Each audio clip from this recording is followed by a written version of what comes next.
Mga kababayan, ito na yata ang gobyernong pinakahinabla. The most sued government in the history of the Philippines. Yung grupo ni Justice Antonio Carpio, hinabla din namin si Speaker Romualdez. Di ba, ng Mandamos, hinabla ng P3PWD. Dahil yung representative namin, na ayon sa order ng Supreme Court, ay magpalit lang kami ng nominee. Hindi na ako. Ay ginawa naman namin, pinoclaim naman ng COMELEC at nag-oath sa isang RTC judge.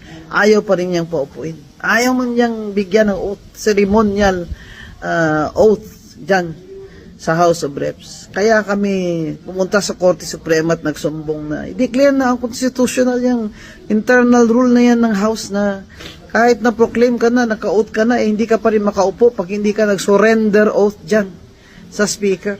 Abay, kung ganyan po pala, pwede po pala ang Speaker, pwede niya mabito o mawalang bisa ang boto ng tao sa 391,075 votes namin.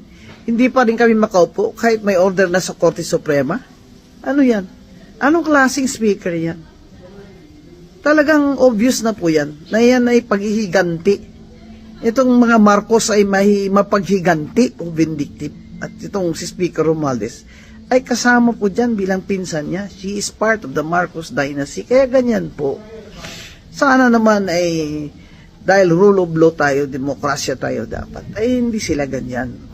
May isa pang nagabla sa kanila, yung aking mortal enemy na si Topacio. Inabla din sila sa ombudsman, criminal case.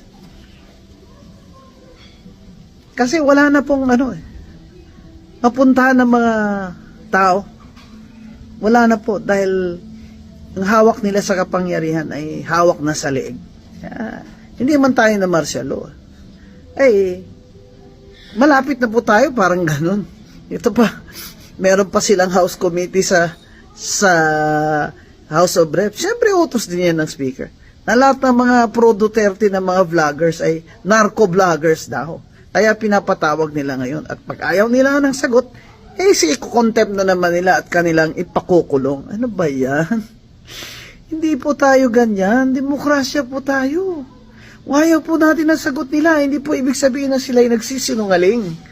Mag-aral naman po kayo dyan ng Stonewall versus Jokno. Hirap talaga ng buhay ngayon sa Pilipinas. Anong sinasabi ng iba? This is a failed democracy.